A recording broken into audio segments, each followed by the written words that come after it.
ഏലമലക്കാടിനുള്ളിൽ ഒരു 4 മണിപ്പൂ വിരിഞ്ഞേ.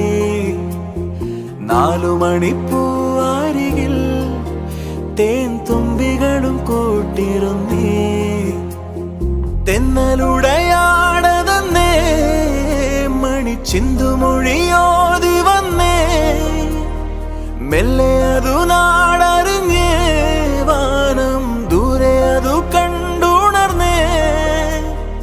അമ്മ മുകിലിൻ ഉള്ളു നിറഞ്ഞേ, മഴയായി പൊഴിഞ്ഞേ. ഏലമലക്കാടിനുള്ളിൽ